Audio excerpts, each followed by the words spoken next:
2 minutes until we begin.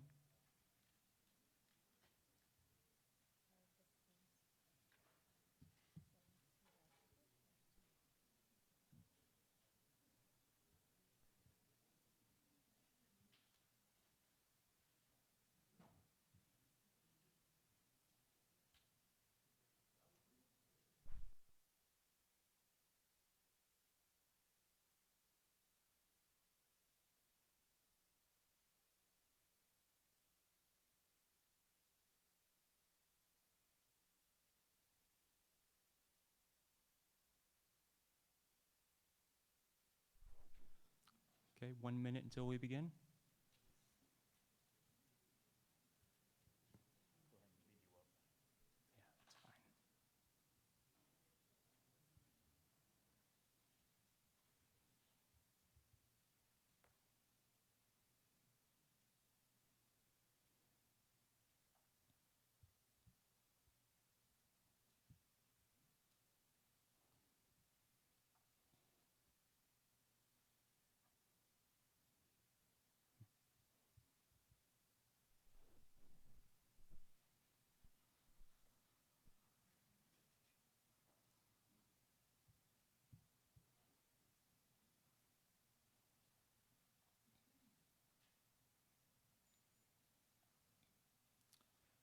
Okay. This is the 17th Congressional District Debate from the campus of Bradley University in Peoria. I'm Tim Shelley from WCBU Peoria Public Radio. I'm joined by my public radio colleague and co-moderator Yvonne Boos from WNIJ in DeKalb. I'm also joined by our candidates. They are Republican Esther Joy King and Democrat Eric Sorensen. They're on the ballot in the November 8th election, and early voting has already begun. The debate will feature questions developed by the moderators, me and Yvonne, with public input submitted at wcbu.org and wglt.org, and from our other event partners. The debate is taking place through a wide-ranging partnership of community groups devoted to furthering public discourse. That includes WCBU, WGLT, the League of Women Voters chapters in Greater Peoria, McLean County, McDonough County, Greater Rockford, Kewanee, and Freeport, and public radio stations WNIJ, WVIK, and Tri-States Public Radio. Piper Petruccelli and Becky Doubleday from the League of Women Voters of Greater Peoria are serving as tonight's timekeepers. We determine the order for opening statements by drawing by coin flip. I'm sorry, the script is a little off. We will ask as many questions as time permits during this debate. That brings us to our 2-minute opening statement with Eric Sorensen. Well, thank you all for being here tonight to learn about who your next representative will be in Congress.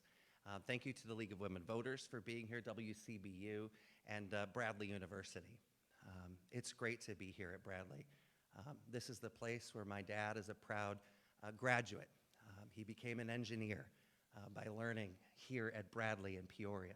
This is where my mom and dad met. They had their first house after they were married. They rented a house at 1311 Russell Street, which is just about 3 blocks from where we are today. After graduation, my parents moved to Rockford, and that's where they raised their family, and that's where they raised me. And as a kid, I wanted to be the weatherman, and I got to be that for 20 years right here in this district. But this district is a wonderful place. From Rockford through the Quad Cities to Peoria and now Bloomington Normal, we have such a great way of life here. And we have such a great way of life because we take pride in what we do right here. We take pride in what we build with our hands. We take pride in our families growing up, whether it is in a large community or a small town. And I know that because I've been part of this community. And it's for that reason that I'm standing up here today, because we need someone who's going to go to Washington and speak on our behalf. And that's going to happen because I understand the people here and I understand what we need here.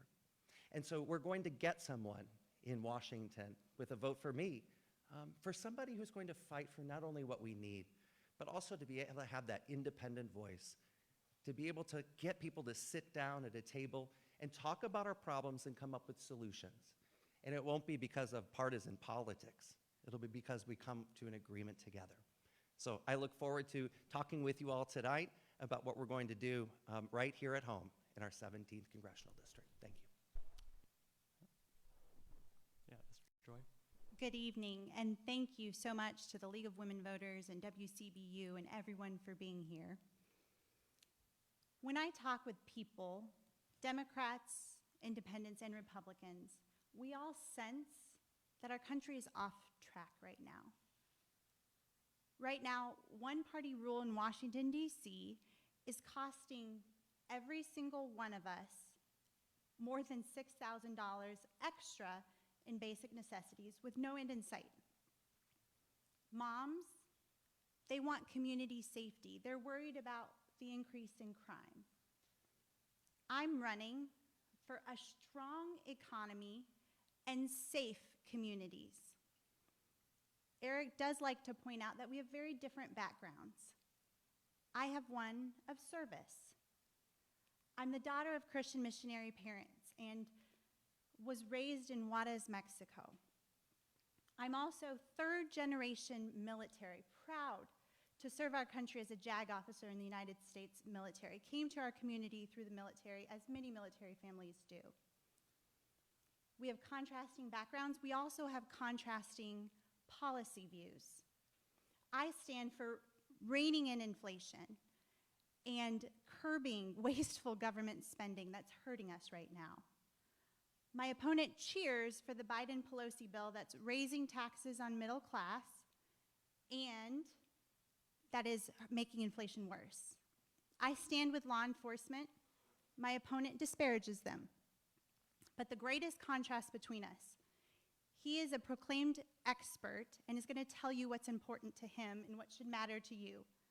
I'm here to listen and ask, what's important to you?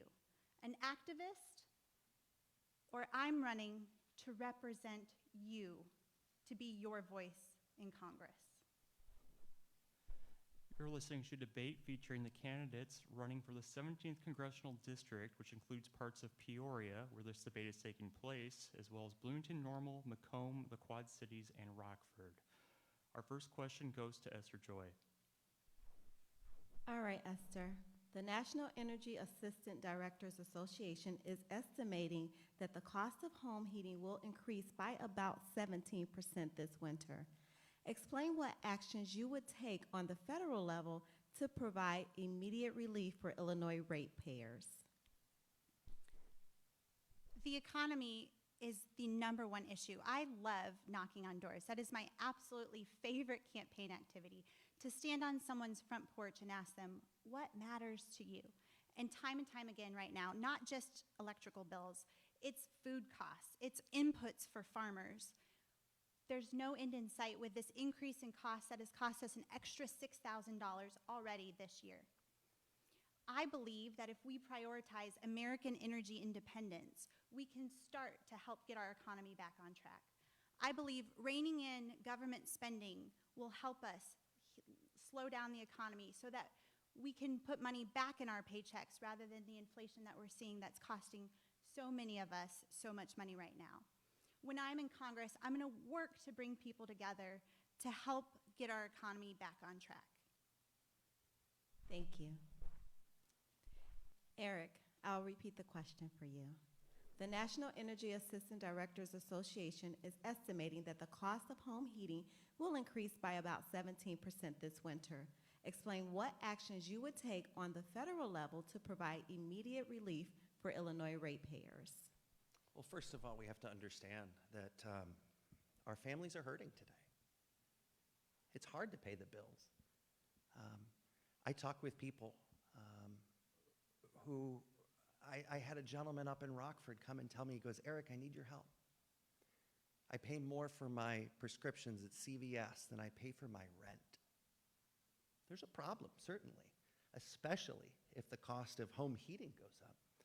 But that means that we and our federal government need to tackle the price of goods, that food costs certainly are high. We look at where a gallon of milk and a dozen eggs are today, and we need to make sure that families can pay for these things. We need to make sure that we're working at the federal government so that we're limiting the cap on insulin. I had a gentleman in Galesburg just the day before yesterday tell me, he goes, Eric, he goes, I'm voting for you because you can help get those insulin costs down. He goes, because I have to be careful because I don't want to overspend on my medication. And I'm thinking to myself, why is that happening? It's happening because we need someone that's going to take care of the people here. And so when we talk tonight about the communities that we serve, we're talking about the people that are struggling. And that's one of the things that when I'm elected to Congress, you're never going to question who I work for, because I'll be working for the people that need the answers. Thank you so much. Okay, this next question comes from the League of Women Voters of Greater Peoria. Should limits be placed on how long U.S. Supreme Court justices can serve? Provide specifics. We begin with Eric. Certainly, we're seeing today the effects of an extreme judiciary. We're seeing the effects of rights being taken away for the first time in our lives. When I go and knock on doors, I talk with mothers and grandmothers who may shy away from using the A word, but they are absolutely certain that they don't want the rights being taken away from their daughters and their granddaughters. And we have to look at what's next. We need someone that's going to go to Congress, that's going to fight for our rights. I will do that. In the next Congress, if we vote to codify Roe v. Wade into law, I will support it. I bet, Esther, you won't. I'd love to hear your thoughts. Are you going to vote yes on codifying the right of Roe v. Wade, the rights of women to have health care? And yes, abortion is health care. I stand with the women to make the decisions on their own with their doctors, because the federal government should have no place in determining that for women. And when we look at an extreme judiciary as we have it today, we have to look at what's next. And we have to make sure that our votes count, so that it's our lawmakers and not the judiciary that are making the decisions for our lives. Thank you. So just to clarify, you do support some type of term limits on U.S. Supreme Court justices? We need to make sure that we don't have an extreme judiciary that's just going to sit on the bench and rule from the bench, certainly. Thank you. Esther Joy, same question. I do not believe in changing the limits for the United States Supreme Court. The politicization of our legal system is hurting our country right now. We have one of the most brilliantly designed democracies, systems of government in the history of the world. It is brilliant what our founding fathers have done. And it's a system of checks and balances. And we need those checks and balances in our government right now. We need accountability. The Biden policies that are hurting us right now, we need accountability for these. And that's why our system was so brilliant. 3 branches of government. When one gets off track, like the Biden administration is right now, implementing policies like the Inflation Reduction Act that is hurting each and every one of us. It's raised taxes on the middle class. It's made inflation worse. We need accountability in Washington, D.C. I stand for accountability in government.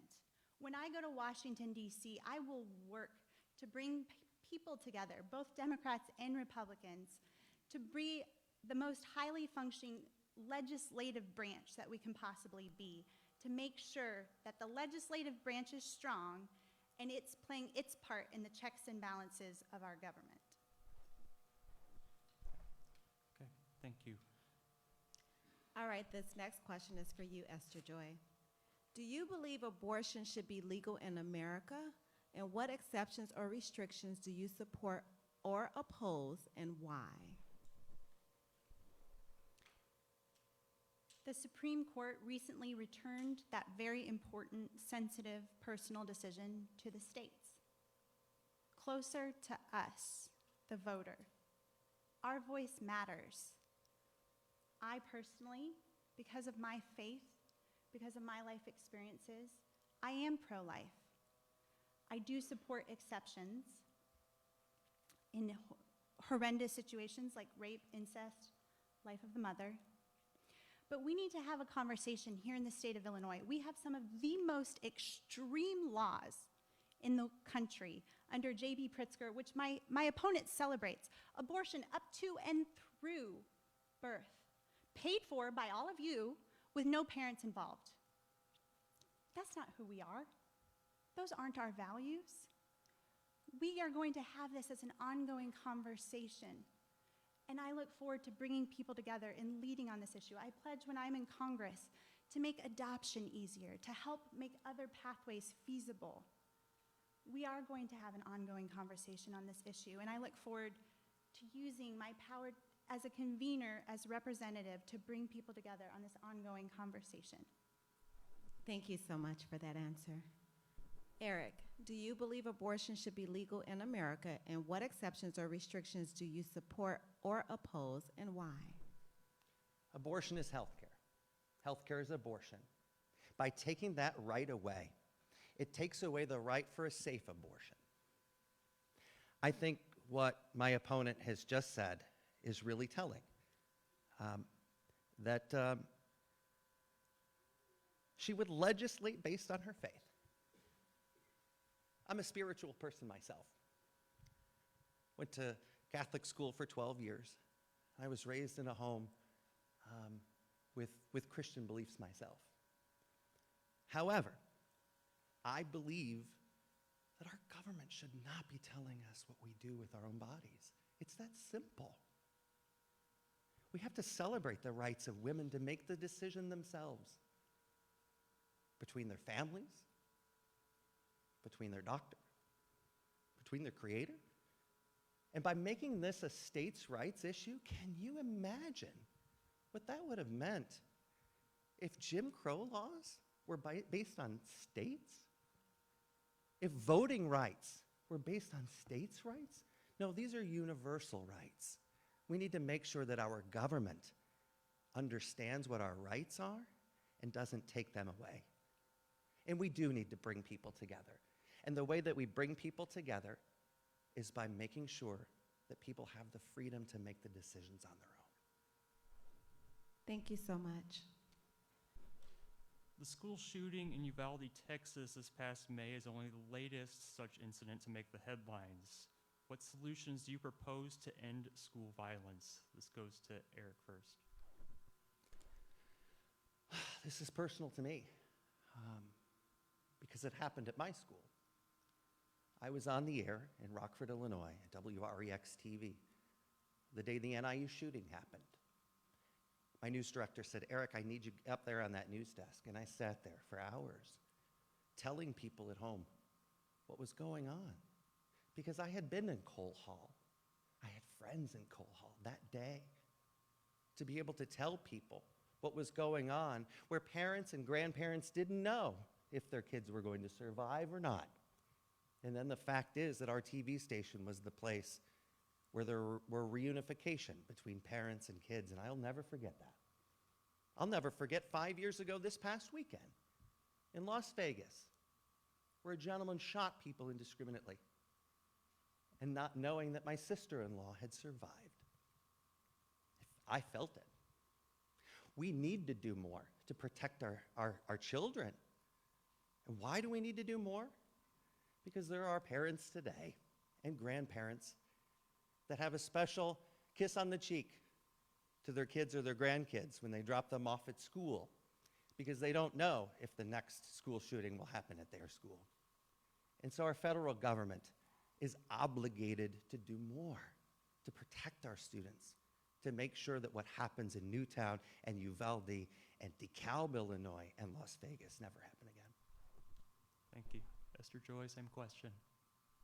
Uvalde, Buffalo, Highland Park right here in Illinois.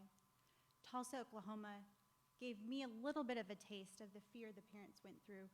That shooting at the hospital was around the corner from my older brother's home, and my nephew was at the park during the shooting. So I felt a tiny bit of the fear that these parents go through. It gave me just a little bit of a taste. We do have to work to keep our children safe. That is the ultimate priority and responsibility of the United States government, to protect the most vulnerable. I believe we need to support our law enforcement and improve their training so that they can respond to these situations when they come up. We need to promote coordination between different levels, the federal level, the state level, the local level. I stand with law enforcement. I think we need to put school resource officers in build that program to provide more security, to harden our schools, to keep our children safe. I stand with law enforcement. My opponent disparages them. The words that he said about law enforcement cannot be repeated. They're so disgraceful. We have got to support our law enforcement to make sure that our children are kept safe in our schools. Thank you. This question is for Esther Joy. Goes to Esther Joy first. This question comes from a WNIJ listener in Rockford. A recent CBS poll states that almost 3/4 of Americans believe democracy is at risk. How will you use your power, if elected, to support American democracy? To have so many Americans be concerned about the direction of our country, that's real. People believe our country's off track right now. Whether we talk about securing our elections, trusting our voting rights, that's our voice. That's the foundation of our democracy. To work to bring secure, integritous elections, that's a priority. I believe right now our country is more divided than we've ever been. I think I could take a poll of this room and 100% of us would think that we're divided, and it's not good for us. Bringing people together.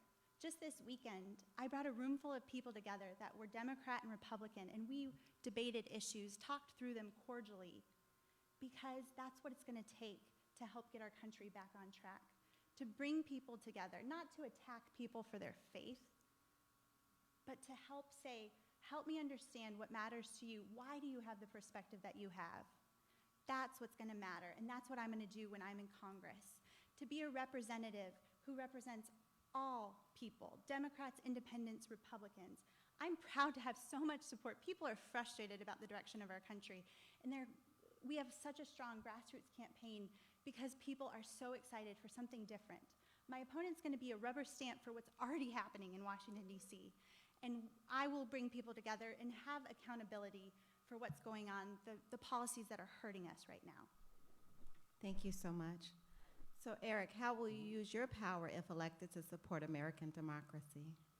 Well, first things first, I won't be a rubber stamp for what happens in Washington because I don't have a background in politics. I've got a background in forecasting the weather. I've got a background of being part of this community. And yes, our democracy is at risk. And if we don't begin electing the people that have served us, if the people that have earned our trust, if we don't start to get back to that, and we just let opportunists to move into a district where they can't call it home, it's dangerous to democracy. It's not just dangerous from January 6th and the fact that there's so few legislators on the other side to be able to say that was wrong, what we saw was wrong. We have to stand up against that. We have to make sure that we're utilizing the innovations that have happened in the pandemic to ease voting restrictions. We need to make sure that everybody who can lawfully vote can vote. So to say that I would be a rubber stamp on politics is absurd. And I will stand up for democracy. And I'll stand up for this vibrant district, this district that has so many different ideas and ideals, and we will bring people together. We're going to bring people to the table, and we're going to solve the problems together. Thank you. Okay. And you're listening to a debate featuring the candidates running for the 17th Congressional District, which includes parts of Peoria, where this debate is taking place, as well as Bloomington Normal, Macomb, the Quad Cities, and Rockford. Next question Texas recently bused hundreds of migrants to Chicago. Many Illinois cities, including Bloomington Normal and Peoria, are now talking about potentially taking on some of these migrants. If elected, what type of support would you give to the communities in your district? This goes to Eric first. Well, first of all, we have to address that our immigration system is broken today. We need to make sure that we're solving the crisis at the border. We need to make sure that we know every person that's crossing the border, and we have to secure it. That also means that we're securing the ability for migrant farm workers to achieve the visas that they need. We've seen that a lot of these people have been put in harm's way, especially during the pandemic, to make sure that we, as Americans, were fed. We also have to make sure that our dreamers, there's a pathway to citizenship for dreamers, because they're teachers today, they're nurses today, they're police officers today. We need to make sure that they're supported, and we need comprehensive immigration reform. And that's why we need someone who hasn't been attached to a political party, who is going to be able to bring change. And it's the change that we need, not only for us, but for our future. Thank you. Esther Joy, same question. This is an issue I know and understand personally. I grew up in Juarez, Mexico, right on the border. I saw how the crisis not just stretches American communities beyond what they can handle, but it also hurts the immigrants. Right now, because of the Biden administration's failure in policy, we are hurting. There is a human rights crisis. Immigrants are being human trafficked right now. We have to start by securing our southern border. And my opponent uses the words because he knows everyone supports it. However, this is a crisis that's caused directly by the Biden administration and Nancy Pelosi. Can he really go to bring accountability to the people that are causing the problem? We need accountability for this issue. We cannot have a comprehensive immigration reform conversation until we start by securing the border. And then we can jump into every other piece and solution. I know it intimately, not just because I grew up there, but because my brother-in-law immigrated to the United States. I helped bring Afghans to immigrate to the United States. I saved 51 lives. I'm right now currently helping them get through the immigration process so they can pursue education here in the United States. I intimately know the reforms we need, and that's what I'm going to lead towards and work to bring people together, not comprehensively, but bite by bite, and solve one problem at a time so that we can absolutely welcome people to our country who are going to contribute and make our country better. Thank you.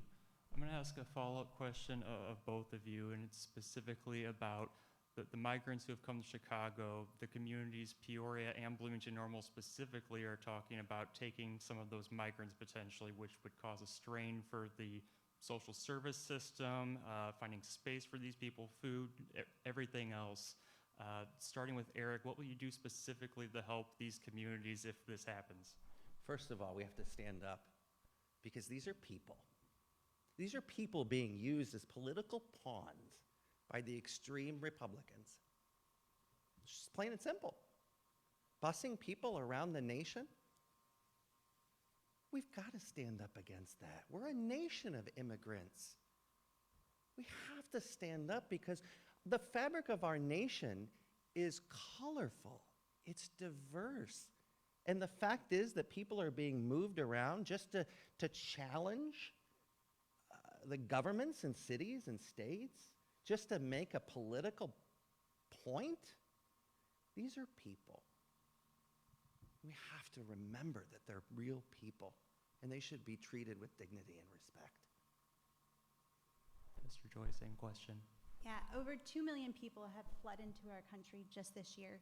What's happening at the southern border, it's overwhelming those communities. They can't handle it. So of course, every state is a border state under this failed policy by the Biden administration. We have to support our communities here with resources to help settle immigrants, help them get plugged in to find jobs so that they can contribute to the community. But what I hear from law enforcement is the main effect that's affecting our communities because of the southern border is the fentanyl that's flowing into our communities right now. The open southern border, fentanyl is coming from China to Mexico. It is killing our children. Fentanyl is the #1 killer of people between the ages of 18 and 45 in the United States of America. I talked with the sheriff of Winnebago County. He's like, yeah, we had 7 overdoses this weekend, all 7 of them directly from fentanyl from Mexico. So a huge piece of the support our communities need is supporting our law enforcement so that they can help save lives and get the fentanyl crisis under control. This next question is for you, Esther Joy, starting out. Name one viewpoint you agree with your opponent's political party about. Well, we just saw a bill that was to limit trading for members of Congress, stock trading. I support that bill. I think we should pass that. I believe in the highest standards of ethics for people who are public servants, and I would vote for that bill. And there's people on both sides, but the #1 offender right now is Nancy Pelosi. She's has the appearance of corruption in what she's doing, trading stocks in Congress, and I believe we should make that something that is not allowed. Thank you. Eric, can you name one viewpoint you agree with your opponent's political party about? Yes, as I just said, I believe that we need to make sure that we have immigration reform. We have to understand who's coming across our border. And when we talk about the fentanyl crisis, and it does impact us here at home, we have to understand that the smugglers are bringing those in the truck tires that are coming across the border. They're not the people that are seeking a life away from crime and violence. And we should talk about law enforcement for a moment, because my opponent here has put words in my mouth. As a journalist, I went to University Avenue. I went to 38th in Chicago, right after George Floyd was murdered. And I took photos of what I saw, and I documented it as a member of the media, WQAD. So it's the most unfortunate part of this campaign is when Esther knows that she's lying, but she says it anyway to get political points, that I support fully funding the police. I support fully funding our first responders. I have friends and relatives who are challenged today because of our mental health crisis, because of drug addiction. We need to make sure that our first responders and our police are fully funded. And Esther, shame on you for putting those words in my mouth.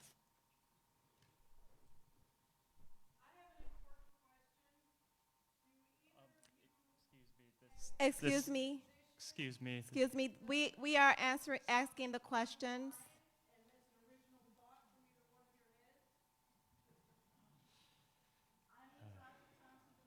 Okay. Excuse me, Go ahead with the next question. okay. We're going to move on to the next question now. The next question is, okay. Now can you tell us one thing that you don't agree with when it comes to your own political party? And that'll begin for Eric whenever you would like to begin answering I that. can't hear the question right now. I understand.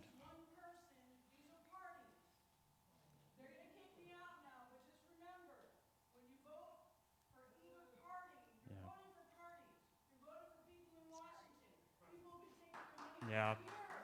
Okay. Okay.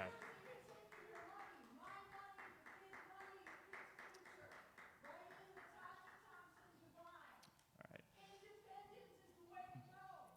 Okay. Eric and Esther, let me repeat that question for Thank you. both of you. Can you tell us one thing that you disagree with when it comes to your own political party? And that'll start with Eric. Did I disagree with my the party that I'm aligned with? Yes. Yeah. I think we need to make sure that we have a direct connection with our hometowns. And we have to make sure that we're bringing solutions back to our hometowns. And I'll go back to the fact is that we're suffering today. We need real solutions. It's not just that we're getting through a pandemic. We're struggling through supply chain crisis. We need to make sure that we're able to fulfill the needs, not just of us here as adults, but we've got kids in the room. Our kids here that are in this room today are seeing democracy in action. We need to make sure that we're doing everything that we can and making sure that the costs go down. And that's something that I'll stand for every day. Okay, thank you. Esther Joy, same question. Well, the beauty of the Republican Party is that we are a party of ideas. So we all disagree on a lot of things all the time. And one top of mind thing that comes to mind is the recent proposal from Lindsey Graham. I believe that the Supreme Court decision returning the decision to the states on abortion, as I stated earlier, it means that our voices matter more in the conversation. And I think that going to Congress is all about bringing people together and bringing people from our party that I might disagree with on issues and bringing people from the Democrat Party together to find solutions. Immigration is another great example. There's so many different ideals from just the Republican Party on immigration reform. And my approach to problem solving is, let's get things solved little bit by little bit to make progress. And then we can jump into looking at how we've made improvements for our communities. And I will note that there was never a policy indicated that my opponent disagrees with. It's because he's going to be a rubber stamp for Nancy Pelosi and the Biden administration. He just can't get away from Pelosi's leadership. This race isn't about Eric versus Esther. Pelosi is the one that's attacking me because she knows that she's going to lose her power when I get to represent you in Congress. And that's what we need. We need accountability. We need a voice for every single one of you. Thank you. This question comes from a Tri-States Public Radio listener in Macomb. And it's for Eric. What legislation steps will you take to address climate change? Well, first of all, we have to understand, again, when we talk about our kids and our grandkids, that we have an obligation to do better than we've been doing. And I don't believe that we have a silver bullet today to solve this crisis. And it is a crisis. There's no Green New Deal that we can spend our way out of. But you know what I believe is instead of a silver bullet, we have silver buckshot. We've got the pieces that have hit the bullseye today. We have to identify those, and we have to move forward. And that means we're going to create jobs. Because the people that I talk to and the workers here are skilled labor. Man, the fact that we're building electric vehicles in this district, we need to make sure we're putting more people to work. So we're building the electric batteries for the cars of the future. And as we do that, it's going to mean that Rockford has a better chance that that Chrysler plant's going to stay open. As a meteorologist, I know these things. As a meteorologist, I take something as complex as the atmosphere, but talk about it in a way that people understand and they care and understand their place. We've got to get back to that. We've got to reinvest in our electric grid and put people back to work. So when we take the steps to fight man-made climate change, it means good jobs right back here in Illinois 17. Thank you. Esther Joy, what legislative steps will you take to address climate change? I, like so many of us, everyone, care about our planet, about our environment. But where my opponent and I differ is on the policy approach. He's from the heavy hand of government mandate club that we've seen here in Illinois. J.B. Pritzker's green initiatives have shut down Duck Creek, they're now shutting down Edwardsville. We are losing jobs with the promise of jobs, but it's been 2.5 years, not a single job has come. I come from, let's trust people. Let's create innovative solutions, technology innovations. With government incentives to help lead in the right direction, we can be a leader from right here in Central Illinois. Just this week, I was with Connect Transit in Bloomington, launching a fleet of electric buses. We're already leading on this. I am proud to have the endorsement of the Illinois Farm Bureau. Who better to put at the center of the climate conversation than the stewards of the land, our farmers? Farmers from all over the district, every single county, came together. They interviewed Eric. They interviewed me. They overwhelmingly chose to work with me to help improve and protect climate here in the western, central, northern part of Illinois. I look forward to putting people at the center of the process to help protect our planet. That's what I'm going to do when I'm in Congress. Thank you. Okay, next question will begin with Esther. If elected, what will you do to ensure health care is affordable for everyone? Right now, there are 15 million Americans that don't have health care. I just talked with my friend Kathy, who's in remission from cancer, and she had some good help from Medicare, but there were several just huge gaps in her expenses and the help that she received from our current system. We do need affordable, accessible health care. I believe we should take innovative free market approaches where we sell insurance across state lines to help people have greater access to affordable health care. Right this last year, I experienced it personally.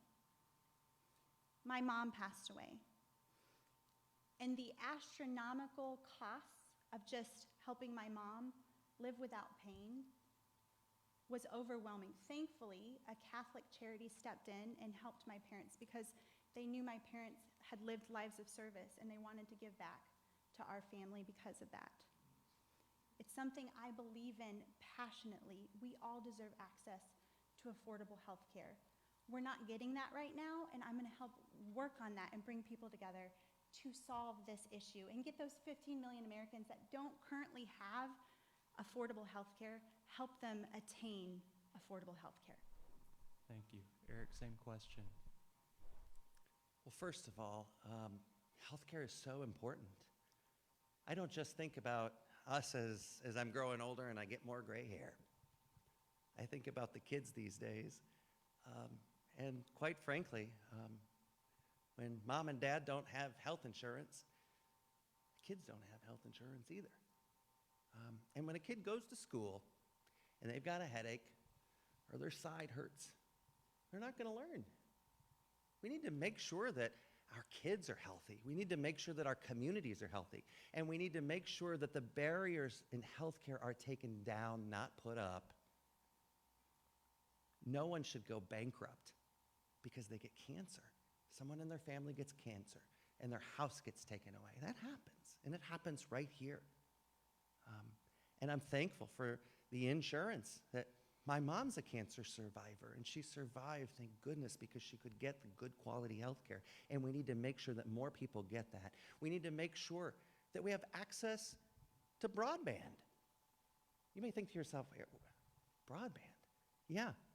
How many of us have had a telehealth during the pandemic? I know I have. It was wonderful.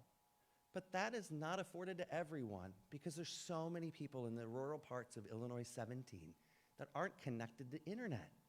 We need to make sure that we're solving a lot of different problems because as we look holistically at all of these different things, we can solve the problems that we have with healthcare. Thank you. And I'm going to ask a follow-up question of both of you.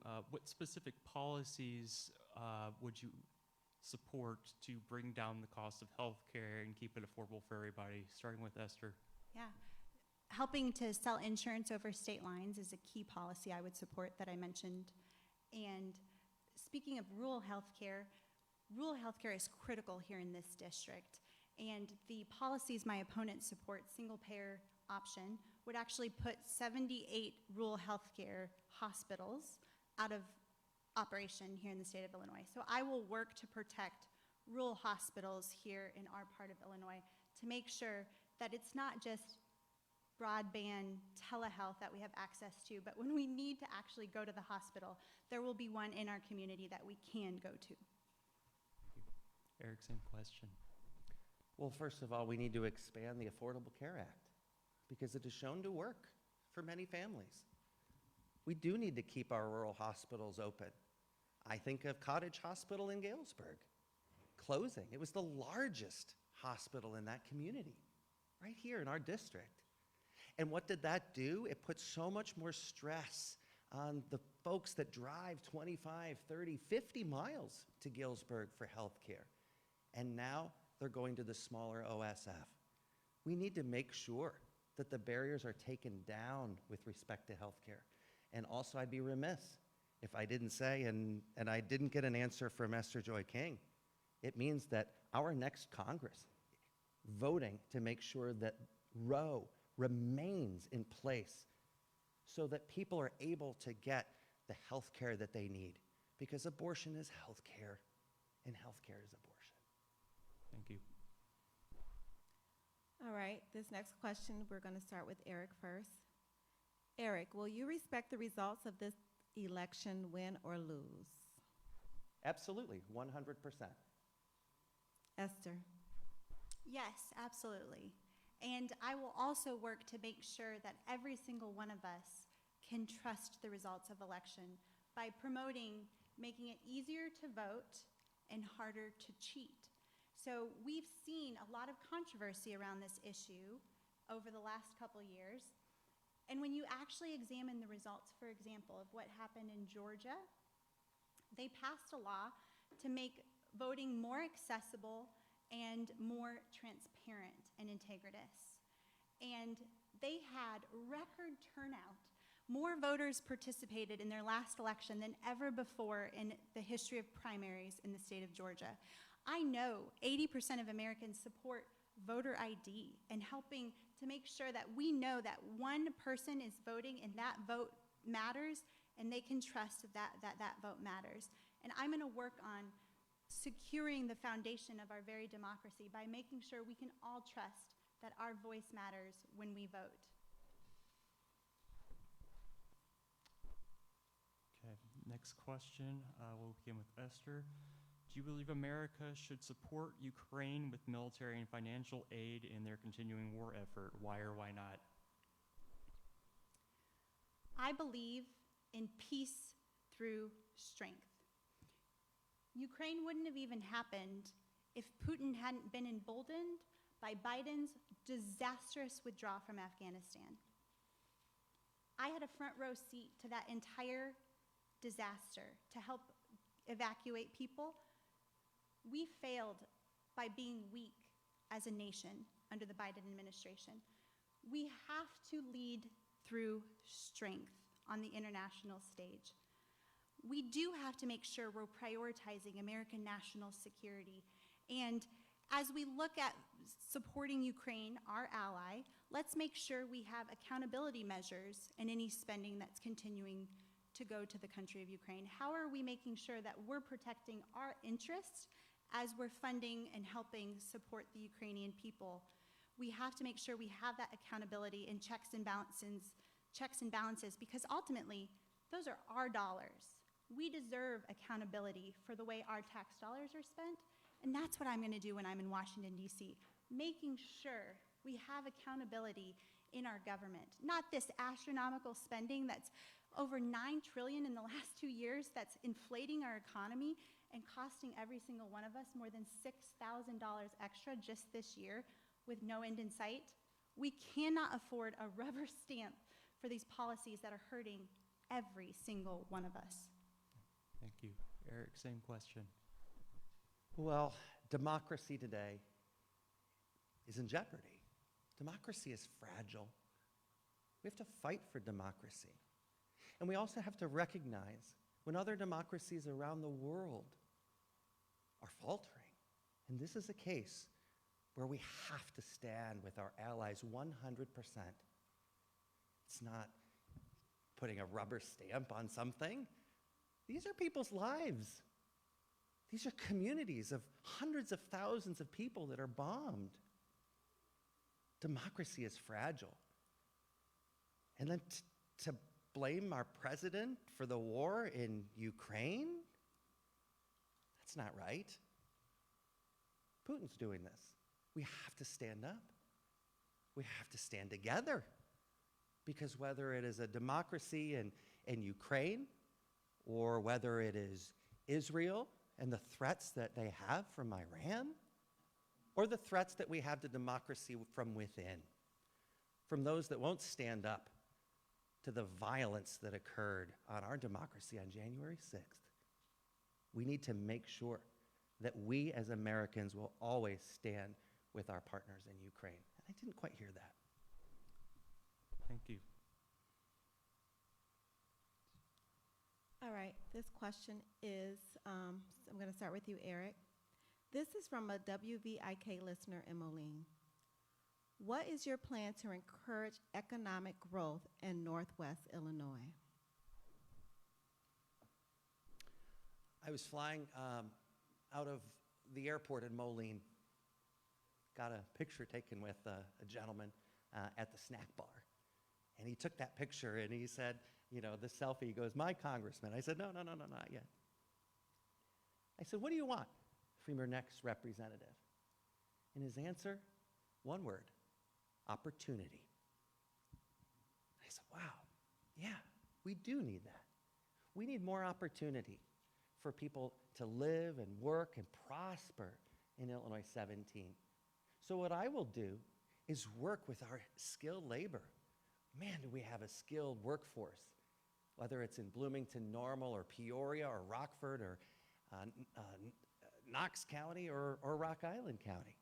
It's making sure that this is the epicenter of sustainable jobs, not only in time, but sustainable because we're making the right decisions today. And when I talk about economic growth, I'm also talking about agriculture. It's been great to talk with our family farmers, to say that you have an opportunity of electing the meteorologist that's going to find the answers to the problems that you have. Because too many of our family farmers are worried about the next generation.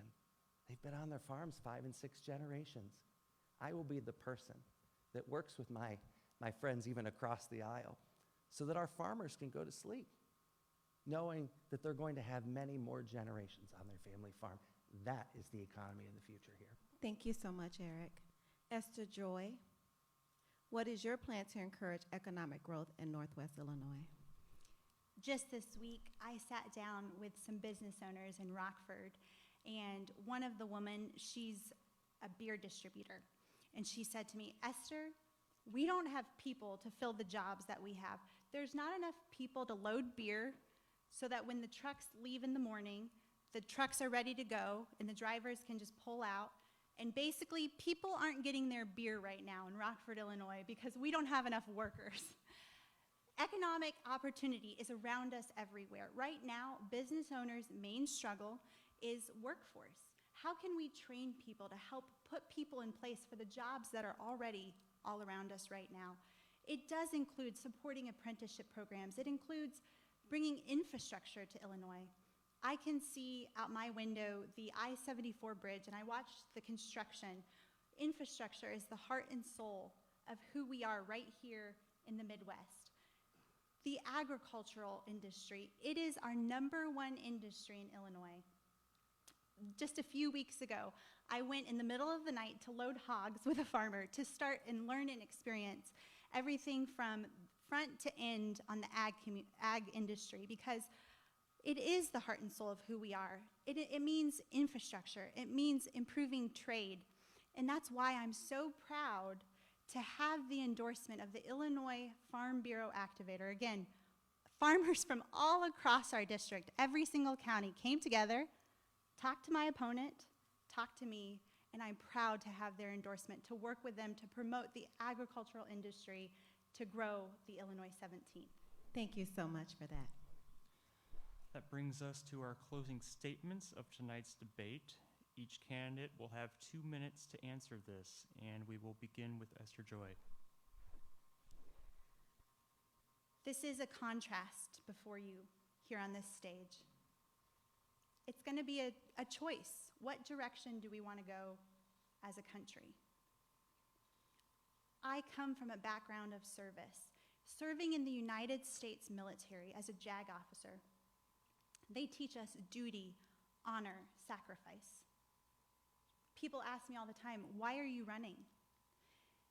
The ethos that my parents gifted me as Christian missionaries, they taught me, Esther, if there's something wrong in the world, step up, make a difference, do whatever you can. When I look at what's happening in our country, and again, everyone senses we're off track right now. If I'm sitting on the sidelines, do I even have the right to complain? That's why I'm stepping up to serve people, to listen, to ask you what matters to you. When I go to Congress to represent you, it'll be your voice.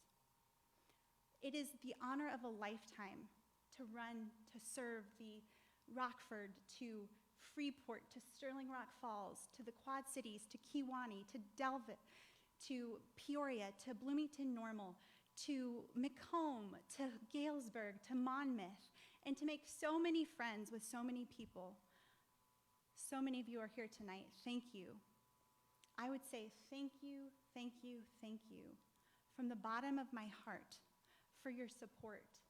It would be the honor of my life to earn your vote on November 8th, 2022, and to be your voice in Congress. First of all, thank you to the League of Women Voters, WCBU, and Bradley, my dad's alma mater. It's great to be with you, with people here who are watching us online and on television, learning more about who their next representative will be. And I'm confident that we're going to make the right decision on November 8th. We're going to vote for someone who has had their heart and their soul in this district since they were born. 12:34 p.m., March 18th, 1976, at Swedish American Hospital in Rockford, Illinois. And I know the small towns. It's great that we can rattle off some of the big towns, but I've been to German Valley. I've milked cows in Freeport. I've been to Canton and Prophetstown. And I've kept people safe there by having people understand the risk to make good decisions. I was somebody that was trusted for the information that I could give and for always telling the truth. I'm not saying that as the weatherman in Rockford and the Quad Cities for 20 years that I got the weather right every day, but I told the truth. And I earned the trust of the community. Not because I just showed up here when it suited me, but because I was born and raised here. Because my family started in Peoria, Illinois, and Rockford, Illinois, and Moline, Illinois, where I bought my first house. I put down the roots in this community, and I care for the people here. Our next representative is not going to come from an extreme part of a political party.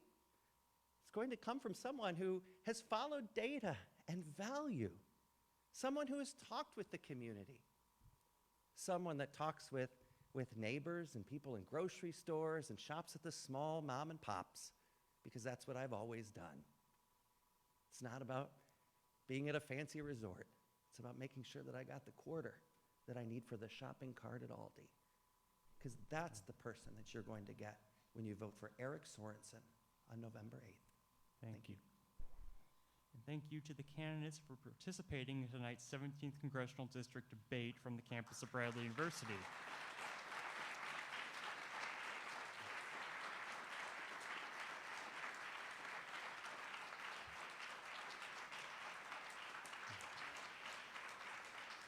Many thanks also to my co-moderator Yvonne Boost from WNIJ Public Radio in DeKalb, our broadcast engineers Brady Johnson and John Norton from WCBU and WGLT, our timekeepers Piper Petrocelli and Becky Doubleday, and the entire team from the League of Women Voters of Greater Peoria, and our development team, including Melissa Liebert, Jennifer Armstrong, and Anna Chumley.